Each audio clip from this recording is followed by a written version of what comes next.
tu veux te faire de l'argent sur Internet en 2025, c'est pour ça que tu as cliqué sur la vidéo d'aujourd'hui. Maintenant, sache que pour se faire des thunes sur Internet, il y a énormément de manières de le faire. Il y a des manières qui sont super bonnes, super rentables. Il y en a d'autres qui sont des complètes pertes de temps. Et j'imagine que toi, derrière ton écran, t'as pas forcément envie de perdre ton temps. C'est pour ça que je t'ai fait cette vidéo où je vais te classer les meilleurs business en ligne dans un tier list du meilleur au moins bon. Je vais les classer de A à D. Et A, c'est le meilleur. D, c'est le pire. Je te parlerai avec mon expérience de 5 ans. Ça fait 5 ans que je fais de l'argent en ligne. J'ai essayé toutes les manières que tu peux imaginer pour se faire de l'argent en ligne légalement, tu vois. Et j'ai fait de l'argent avec toutes ces manières-là. Donc, faut reconnaître une chose, le montage est très bien fait. Le montage est excellent.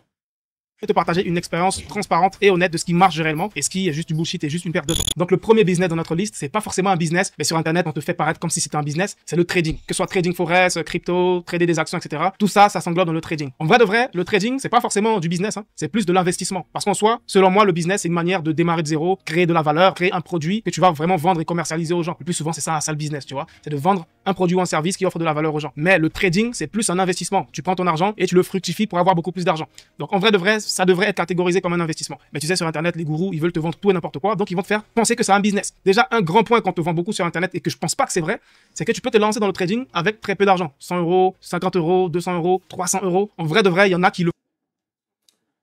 Là, c'est un point très intéressant qu'il soulève.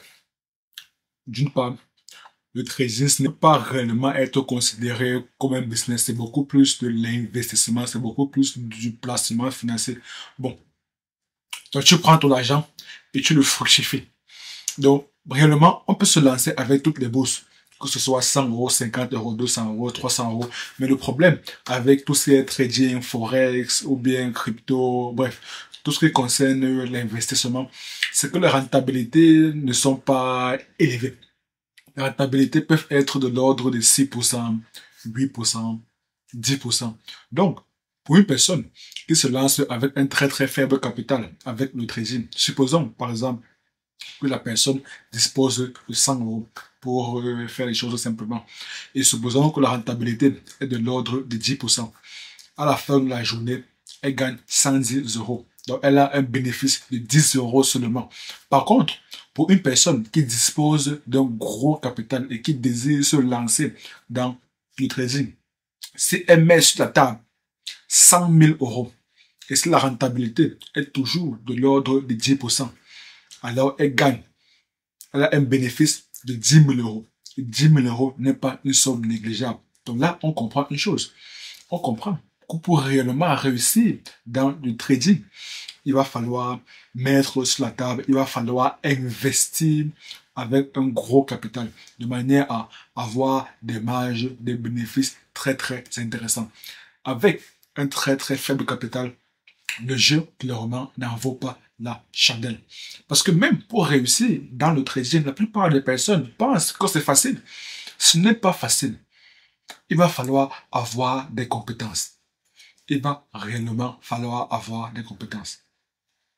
Le font, mais je pense que c'est de la pure chance. C'est pas vraiment réaliste de se lancer avec 300 euros ou 100 euros et espérer faire des millions d'euros genre en 6 mois ou en 1 an. C'est des promesses qu'on vous vend, c'est surréaliste. Sachant que c'est de l'investissement, tu comprends que si tu veux investir de l'argent, tu as besoin d'argent. Et la majorité de ceux qui regardent mes vidéos, ils n'ont pas d'argent à investir, tu vois, donc ils vont pas forcément se lancer dans une activité qui requiert déjà un investissement de base pour débuter. Et en plus, l'investissement que tu vas utiliser pour débuter, tu as 99% des traders débutants qui échouent et qui perdent tout leur argent, tu comprends? Et ça, c'est les stats que tu trouves sur Internet, j'ai pas inventé ça. Donc 99% d'entre vous qui vont se lancer dans le trading, ils vont tout perdre. Donc est-ce que tu veux te lancer dans une activité dans laquelle tu as 99% de chances de perdre? Et en plus, c'est une activité qui est pas aussi simple qu'on te le fait paraître. Aujourd'hui, de nos jours, on vous vend le copy trading. Le copy trading, c'est tout simplement recopier les analyses d'un expert. C'est-à-dire que...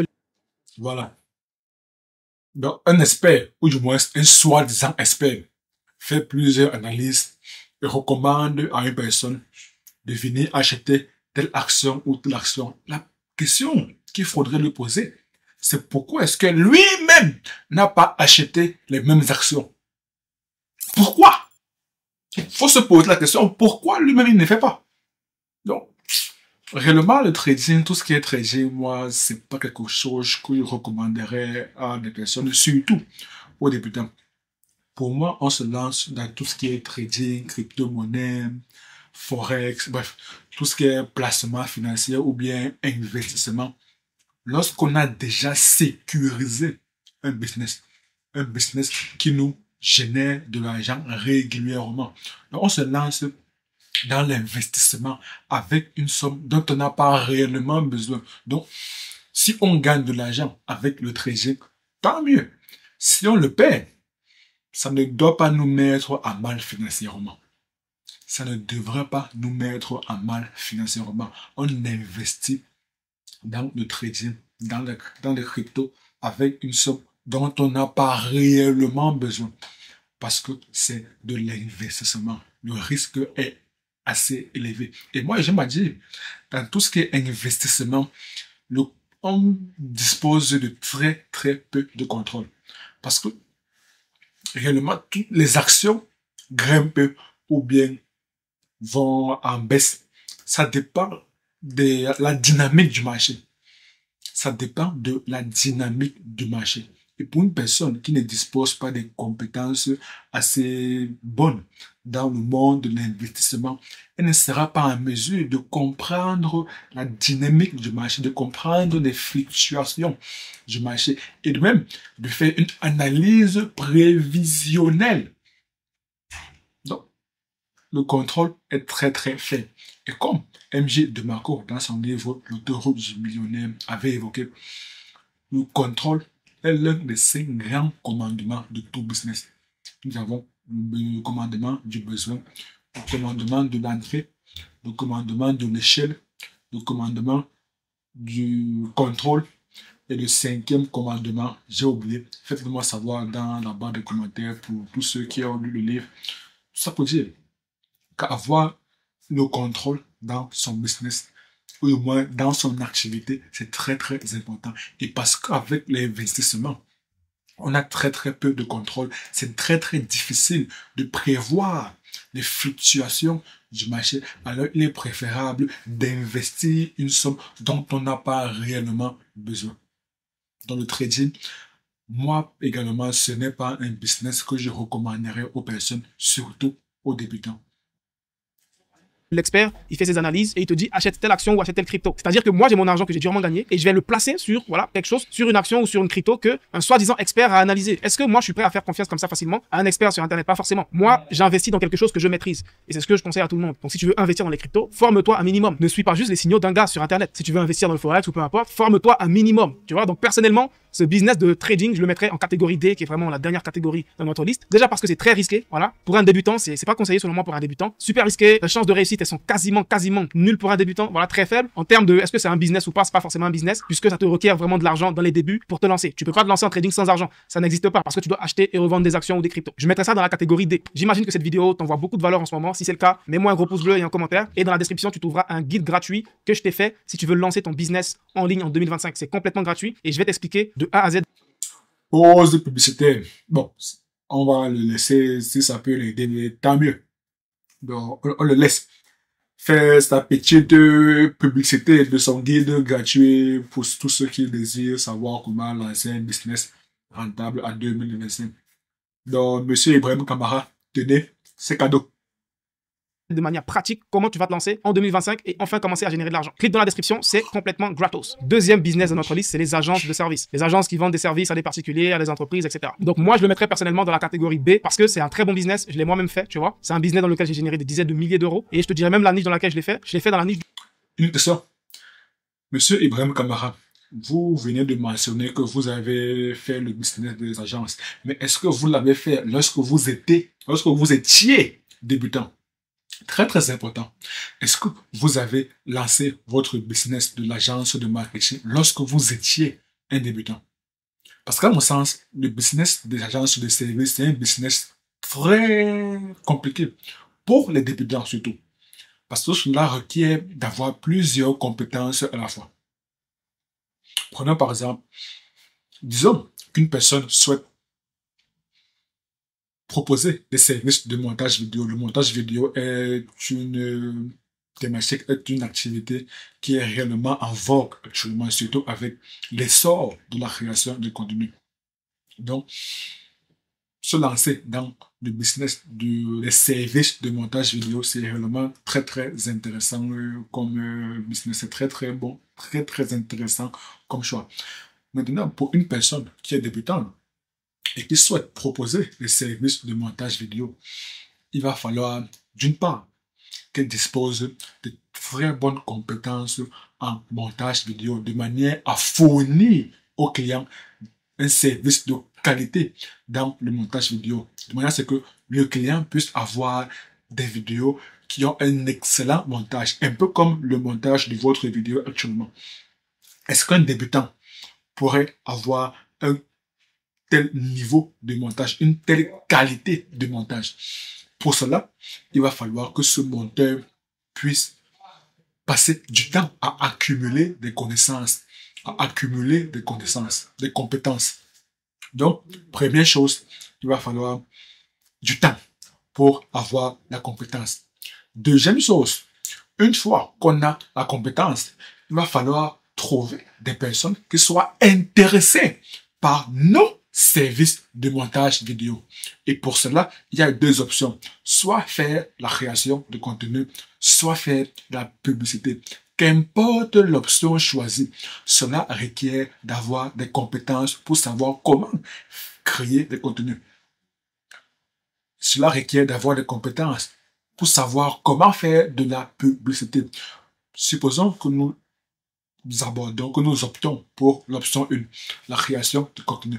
Il va falloir savoir comment convertir les spectateurs qui sont sur les réseaux sociaux en une audience.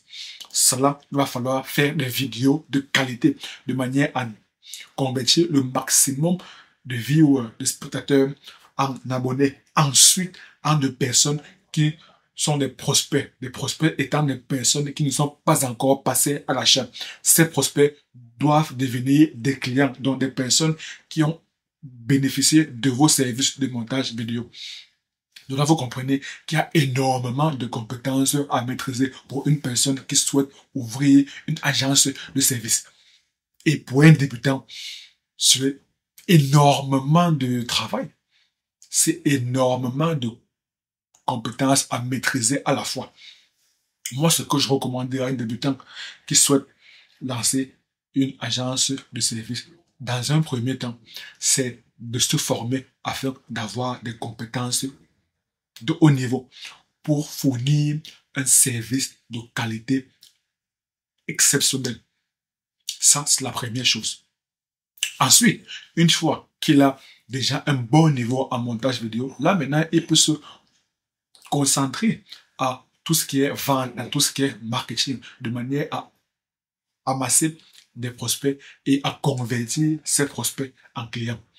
C'est trop de travail, trop de travail. Les agences de marketing pour un débutant, ce n'est pas quelque chose de recommandable à mon propre avis. Du montage vidéo. Et en ce moment, c'est un truc voilà, qui marche pas mal. Les agences de montage vidéo, les agences de création de contenu, ça marche pas mal parce que la demande, elle est élevée. Maintenant, est-ce que ça, c'est réellement un business? Oui, parce que c'est une agence où tu vas vendre un service. Tu vas vendre de la valeur à une personne, à une entreprise. Donc en soi, tu peux lancer une agence de service sans argent. Voilà, il y a plein de personnes qui l'ont fait. Tu vois ce que je veux dire? Tu as juste besoin d'une idée, d'une niche voilà, qui est rentable, comme par exemple le montage vidéo. Tu as besoin de compétences parce que tu vas vendre un service, donc il faudrait que tu aies des compétences. Donc tu vas te former dans cette compétence que tu souhaites vendre et ensuite tu vas aller chercher des clients logiquement. Et pour avoir des compétences, cela requiert d'avoir du temps. Du temps pour se former. On ne se forme pas en une journée, en une semaine. On ne se forme, on n'a pas un très bon niveau en une semaine. Je sais qu'on dit qu'il suffit de consommer des contenus pendant 20 heures de temps pour avoir un niveau de base, peu importe le domaine. Oui, c'est vrai, mais c'est très compliqué. C'est très compliqué, c'est très complexe. Sur le papier, c'est aussi simple que ça. Maintenant, les inconvénients, je dirais qu'il y aura avec un débutant, avec une agence de service, c'est que si tu veux vendre des services, si tu veux vendre quelque chose, il faut savoir vendre. Et avoir une agence de service, le plus souvent, tu vas devoir vraiment closer des gens. C'est-à-dire faire des appels et vendre ton offre. C'est pas comme une boutique e-commerce où quelqu'un vient sur ton site et il achète et voilà. Les agences de service, tu vas dealer directement avec les gens, tu vas aller parler à des gens pour vendre ton service. Et un débutant sur Internet n'a pas forcément la tchatch, il n'a pas forcément des compétences de vendeur. Mais j'ai un problème avec ce business d'agence de service qui recommande. Le premier problème que j'ai, c'est que lui-même, il a mentionné que c'est un business qu'il a lui-même lancé, notamment dans la niche du montage vidéo. Mais la question qu'il faudrait nous poser, est-ce qu'il a lancé, est-ce qu'il a ouvert son agence de service étant un débutant? Est-ce qu'il a ouvert son agence de service étant un débutant? Ça, c'est la première question qu'il faudrait lui poser. La deuxième question, c'est qu'il présente un service, un business, mais j'ai l'impression que les challenges sont beaucoup plus importants que les avantages. Donc si on devrait faire une balance, la balance penchera beaucoup plus du niveau des inconvénients qu'au niveau des challenges, au détriment des avantages. Donc, est-ce que c'est un business qu'on peut donc recommander aux débutants? Parce que si on veut recommander un business aux débutants, il va falloir que la balance penche beaucoup plus du niveau des avantages par rapport aux inconvénients, de manière à ce que les débutants puissent savoir que ça, c'est un business que je pourrais lancer. Mais si vous présentez un business et que on a l'impression que les difficultés sont beaucoup plus importantes que les avantages, alors est-ce que c'est réellement intéressant pour le débutant? En mon humble avis, non. Il mentionne que pour les agences de marketing, le challenge réside dans le fait de vendre. Mais moi, je m'ai dit que le premier challenge réside d'abord dans le fait de trouver la bonne idée, de trouver la bonne niche, de trouver réellement un truc qui va intéresser une clientèle. Donc, de trouver le bon produit. Voilà, pour faire simple. Lui, il est en train d'évoquer le fait que le challenge réside dans tout ce qui est marketing, dans tout ce qui est vente. Donc, pour lui, le marketing, avoir un marketing excellent est beaucoup plus important qu'avoir un produit excellent. Mais moi, je m'ai dit, c'est l'inverse. Je m'ai dit qu'avoir un produit excellent est beaucoup plus important qu'avoir un marketing excellent. Pourquoi? Je m'explique.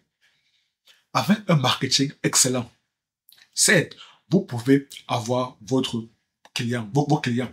Mais est-ce que si le produit n'est pas excellent, si le produit n'est pas bon, le client ne sera pas du tout satisfait du produit ou bien du service qu'il a acheté.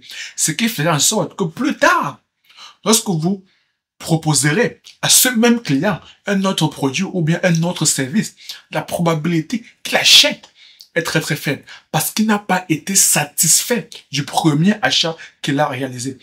Tout simplement parce que vous avez mis l'accent sur le marketing. Vous avez voulu le closer. Et une chose que vous avez oubliée, c'est que réellement, la vente commence après la vente, comme on dit dans le jargon du marketing et de la vente. La vente commence réellement à travers la vente. A contrario, une personne qui a privilégié d'avoir un produit excellent au détriment d'un marketing excellent.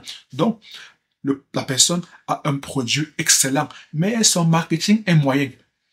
La personne qui achètera son produit, alors elle aura une très très bonne expérience. Elle sera satisfaite de son achat. Elle sera satisfaite du produit ou bien du service qu'elle a acheté.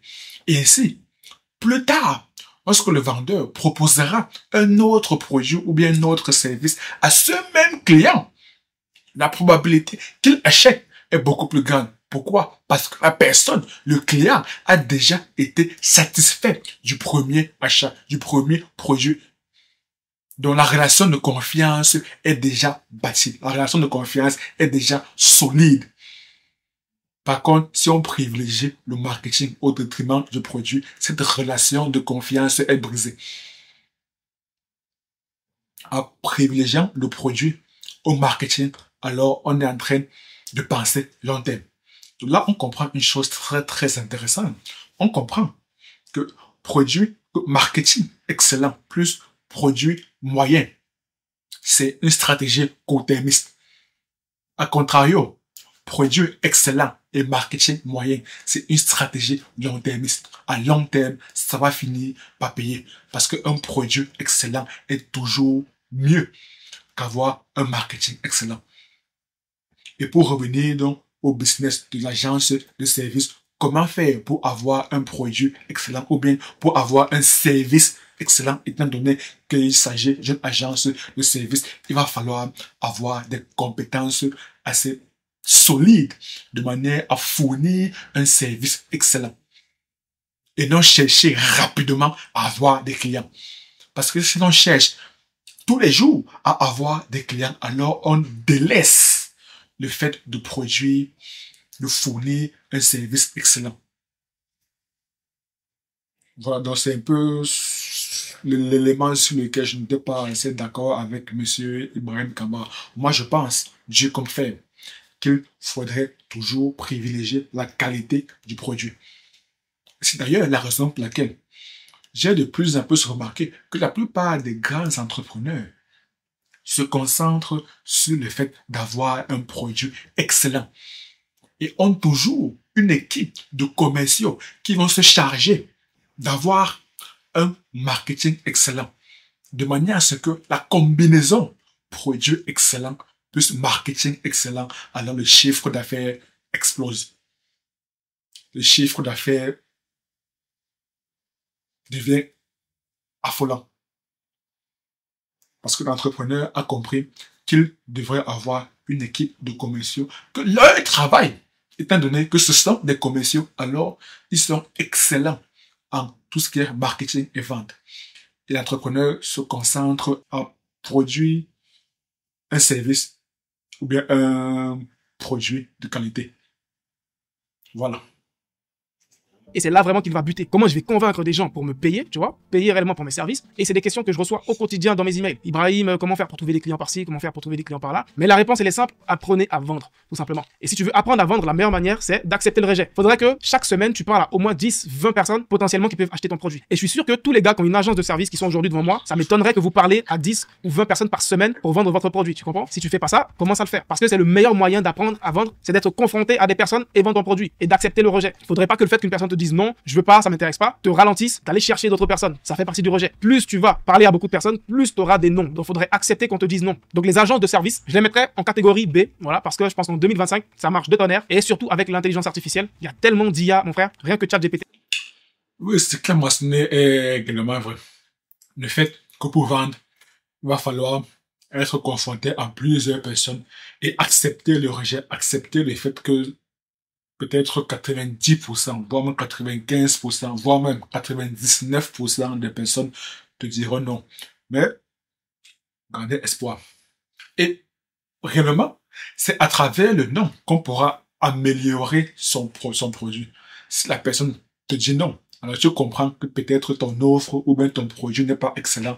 Alors tu essaieras de trouver des stratégies pour améliorer soit ton offre, soit ton produit. Donc, c'est aussi intéressant de chercher à upgrader, à improve, à améliorer son bagage marketing ou bien son bagage vente. Donc, agence de service n'est peut-être pas, à mon sens, le meilleur business à recommander pour les débutants. Mais je ne dirais pas que c'est un business recommandable pour les débutants. Donc, selon sa classification, moi, je ne la classifierais pas en classe B, peut-être en classe C, légèrement supérieure à la classe D qui était pour le trading. Donc, ouais, classe C. Donc, bon, pour une meilleure compréhension, si on devrait attribuer une note de 0 à 20, je dirais 10 sur 20. Passable, voilà. Une mention passable. Par contre, le trading, c'est 8 sur 20, insuffisant. Ou même 6 sur 20. Parce que, clairement, ce n'est pas un business. Le trading n'est pas un business. C'est ultra développé. De nos jours, ChatGPT, c'est limite plus qu'une assistante pour moi aujourd'hui. Il m'aide à faire beaucoup de choses vraiment inimaginables, des choses vraiment très complexes. Donc, avec l'IA, tu peux facilement vendre des services de nos jours et faire 3 000, 4 000, 5 000 euros par mois sans faire autant d'efforts qu'il y a 5 ans, qu'il y a 10 ans. C'est ça la beauté d'Internet, c'est ça la beauté de l'intelligence artificielle. Et les gars, il faut en profiter au maximum. Petite pause rapide. Si tu veux lancer ton business en ligne en 2025, une chose dont tu auras forcément besoin, c'est d'un site Internet. C'est incontournable. Maintenant, de nos jours, quand tu veux créer ton site Internet, tu as besoin de ce qu'on appelle un nom. Oh, monsieur Ibrahim Kamara, encore une pause publicitaire. Oh là là. Mais bon. Tenez, c'est gratuit, c'est cadeau.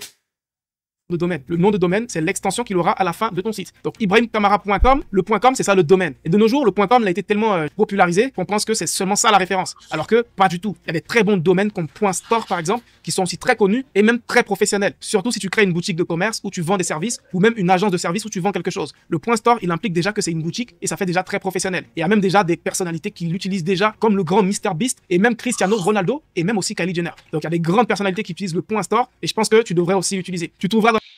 Mais, monsieur Ibrahim Kamara, si vous dites que que MrBeast utilise le point store, mais montrez-nous un exemple où MrBeast a utilisé le point store. Si vous dites que monsieur Cristiano Ronaldo utilise le point store, montrez-nous, affichez-nous un exemple sur lequel il a utilisé le point store. Pareil pour Kylie Jenner. Montrez-nous un exemple où elle a utilisé le point store. Venez dire simplement que telle personne, telle grande personnalité a utilisé le point store. C'est facile. Quelle est la preuve? Quelle est la fucking proof qu'elle a utilisé le point store? Nous n'avons aucune preuve. Donc, pour cela, nous n'avons aucune raison de vous croire, à moins que vous démontrez, que vous nous fournissiez une preuve concrète que Kylie Jenner, que MrBeast, que Cristiano Ronaldo, CR7 a utilisé le point store. Sans cela, c'est très très compliqué. Mais bon, c'était juste une petite parenthèse pour tous ceux qui veulent bénéficier de sa promotion. Alors foncez-y. Bon, foncez-y, oui et non. Libre à vous de le faire ou pas. Dans la description un lien avec une promotion spécialement pour mes abonnés pour que tu ailles avoir ton nom de domaine avec ton point store. Donc clique sur le lien dans la description. Le business numéro 3 dans notre liste, c'est l'un de mes business favoris parce que c'est le business qui m'a fait rentrer pas mal d'argent. Eh bien, c'est la création de contenu / personal branding. Et lui, je vais le mettre direct au top. Pour moi, c'est the best. C'est the business. C'est le meilleur business à lancer. C'est le meilleur business à lancer. J'ai déjà fait plusieurs vidéos sur ma chaîne YouTube qui expliquent pourquoi la création de contenu est le meilleur business à lancer. Mais écoutons ces raisons. Top, un A, tu vois, parce que la création de contenu de nos jours avec l'intelligence artificielle, c'est tellement facile de se lancer. Donc, t'as même pas besoin de faire du personal branding. Pour ceux qui savent pas ce que c'est le personal branding, c'est le fait de se montrer, de montrer son image personnelle. Moi, je montre mon visage, on sait qui je suis et toute ma chaîne, elle tourne autour de ma personne. Donc, c'est ça le personal branding. Mais tout le monde n'est pas obligé de créer du contenu et se montrer. Il y a plein de personnes qui le font, il y a plein de chaînes YouTube que tu regardes sûrement où il y a personne réellement derrière qui montre son visage, mais ça cartonne et ça les empêche pas de se faire de l'argent. Donc, en 2025, mon gars, la création de contenu, c'est le meilleur business. Il y a pas meilleur business. Ça t'ouvre. Bon, maintenant, c'est ce qu'il appelle de faire la création de contenu sans personal branding, sans besoin de se montrer. À mon sens, c'est compliqué de gagner de l'argent avec des chaînes sans visage. Pourquoi? Parce que j'ai fini par comprendre que des chaînes YouTube sans visage, leur principale source de monétisation, le principal moyen de gagner de l'argent repose sur les revenus que YouTube verse ou même que la plateforme verse. Repose essentiellement sur ça. Par contre, pour une personne qui a décidé de montrer son visage, alors elle peut utiliser plusieurs leviers, elle peut activer plusieurs leviers pour gagner de l'argent. Elle peut non seulement utiliser la monétisation comme le font les chaînes sans visage, elle peut également vendre ses propres produits ou services, elle peut également faire de l'affiliation, elle peut également faire des partenariats avec d'autres marques.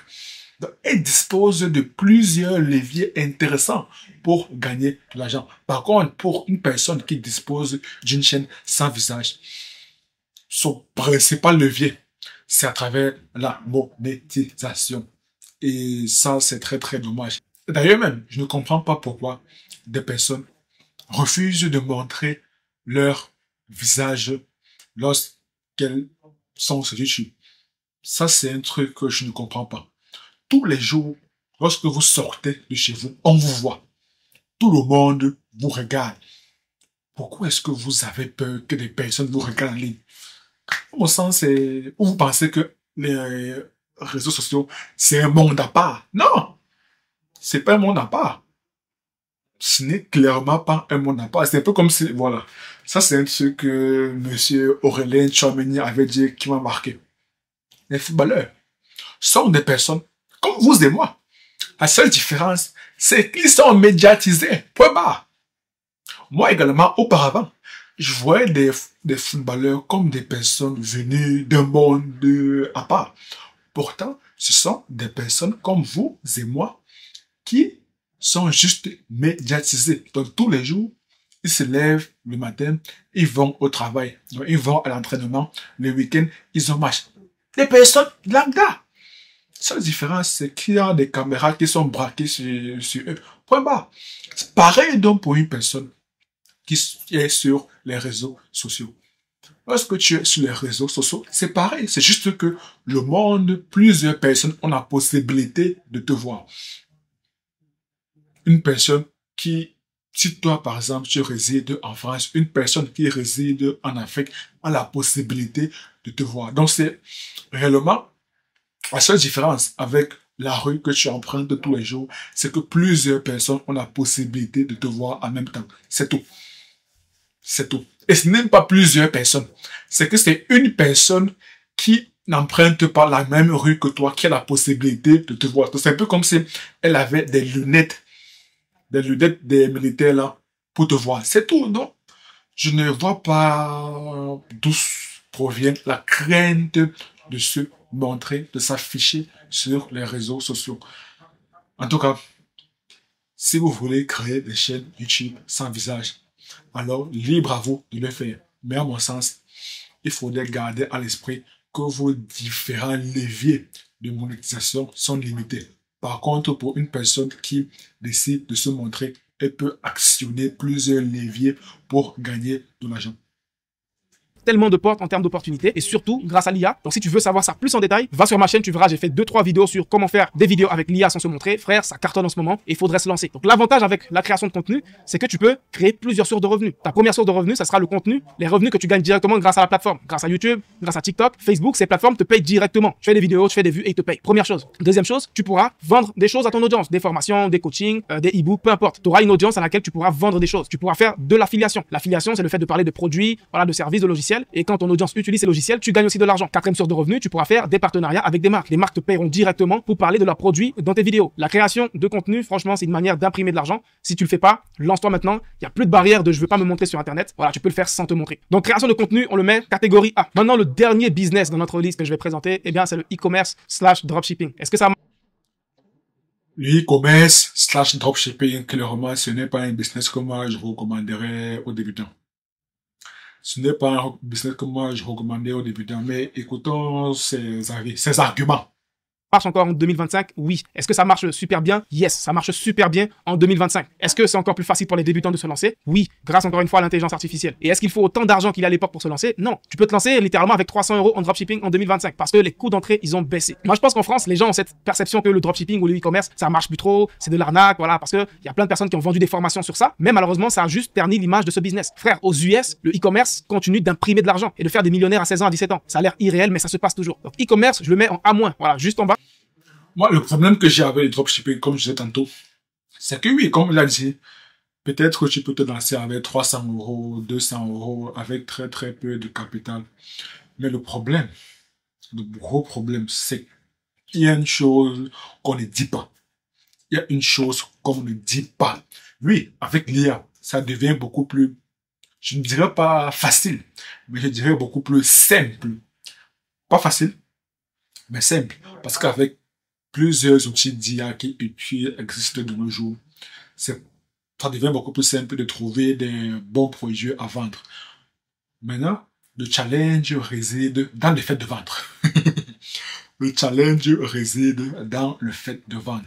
Parce qu'avec l'e-commerce et le dropshipping, ce n'est pas à travers la création de contenu qu'on réussit à gagner de l'argent. La création de contenu est une stratégie long-termiste.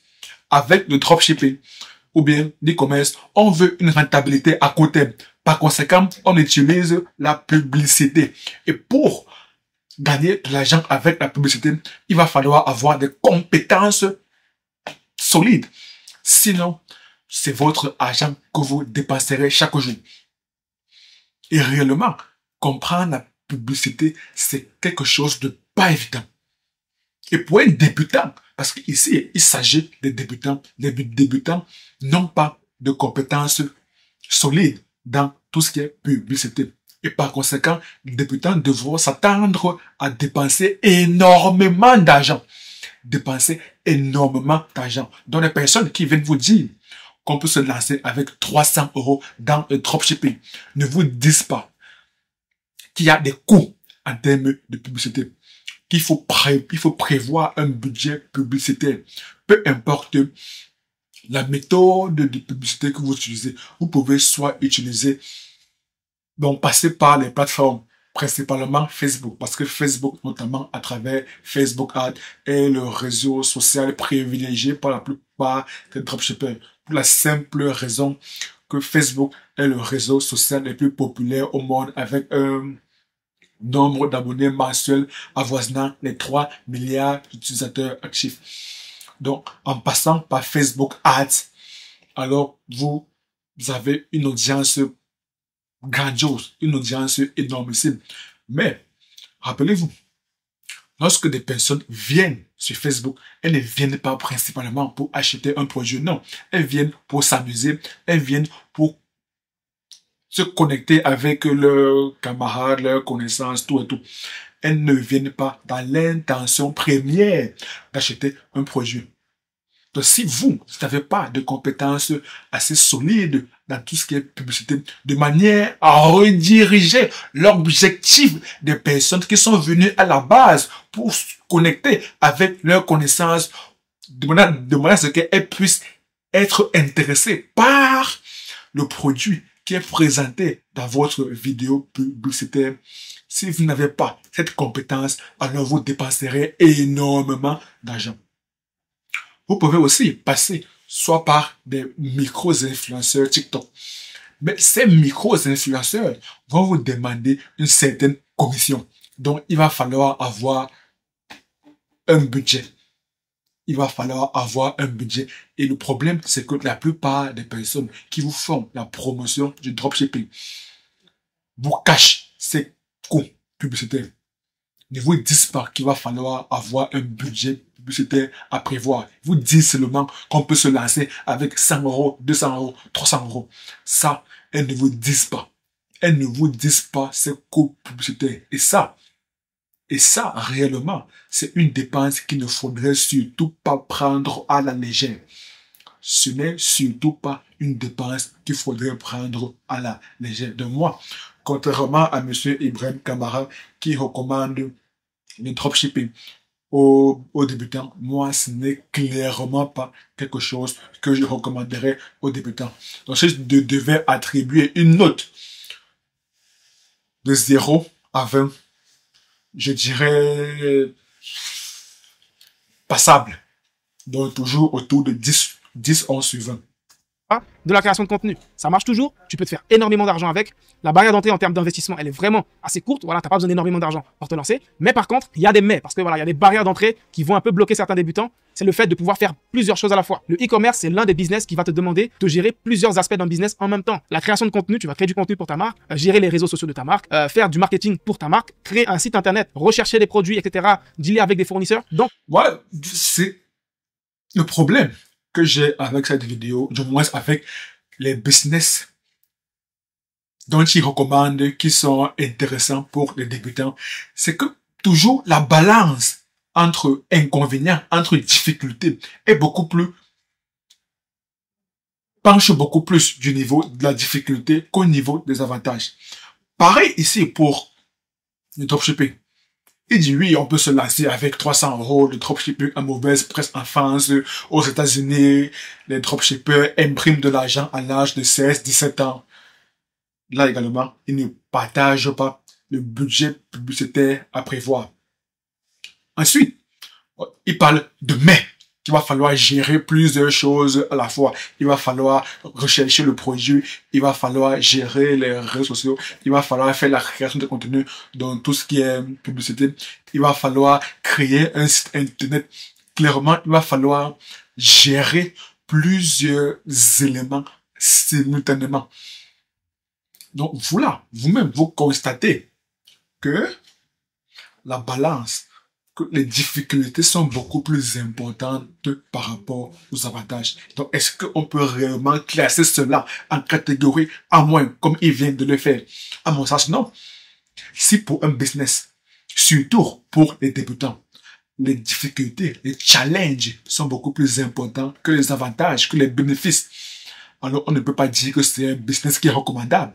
Pour qu'un business soit recommandable, il va falloir que la balance penche beaucoup plus du niveau des avantages, du niveau des bénéfices par rapport aux inconvénients. Donc cette classification, à mon sens, est un peu erronée. Donc il ne peut pas venir dire, non, pour moi c'est pas bon. Du moins, par rapport aux arguments qu'il évoque, il y a une incongruité avec le classement qu'il attribue au dropshipping. Il a fait la même chose avec les agences de marketing. Il avait dit que la difficulté réside dans le fait de savoir vendre. Par contre, au niveau des avantages, les avantages étaient très limités. Les avantages étaient très limités. Donc, même agence de marketing qu'il avait attribué un classement B. On se rend compte également que les difficultés sont beaucoup plus importantes que les avantages. Donc, c'est dommage. C'est réellement dommage. Moi, le business que je recommanderais aux débutants, par rapport à tous les business qu'il a évoqués, c'est tout simplement la création de contenu. C'est un business qui te demande beaucoup de compétences en un coup, et je pense que c'est ce qui fatigue beaucoup les débutants. Mais si vraiment tu es prêt à bosser, que vraiment tu crois en toi et que voilà, tu vas mettre les efforts pour ça, tu verras que tu pourras le faire. Surtout, il ne faudrait pas avoir des attentes irréalistes. Parce que ce que tu vois sur Internet, les belles voitures, les montres, etc., des influenceurs, tout n'est pas forcément vrai. Tu vois, la majorité, c'est pour te vendre des choses. Donc, n'est pas des attentes irréalistes et de vouloir réussir en 6 mois ou en 3 mois. Ça, c'est pas forcément réaliste. Tu peux avoir des résultats dans cette période-là, mais tu peux pas devenir millionnaire. Voilà. Même si certaines personnes le font, nous savons tous que ce n'est pas forcément la majorité des gens qui vont y arriver. Donc, dropshipping e-commerce, je le mets en A- dans notre liste. C'était donc mon classement. Donc, voilà. Parmi tous les business qu'il a évoqués et qu'il recommande aux débutants, parce que le titre de sa vidéo, c'est le meilleur business en ligne pour les débutants en 2025. Parmi tous les business qu'il a évoqués, notamment le trading, qui n'est pas réellement un business, agence de services, e-commerce / dropshipping et création de contenu, à mon sens, le meilleur business à lancer, c'est la création de contenu.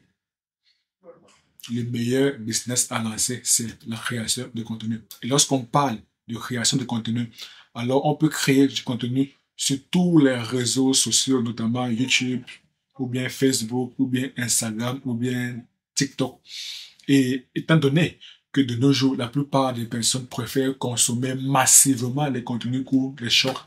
La plupart des personnes se ruent massivement vers TikTok.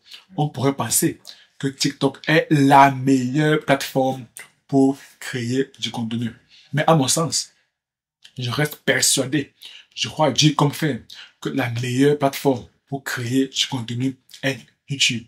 Si vous voulez savoir pourquoi je privilégie YouTube au détriment de TikTok, alors cliquez juste sur la vidéo qui apparaît à l'écran et moi je vous donne rendez-vous de l'autre côté. À très bientôt.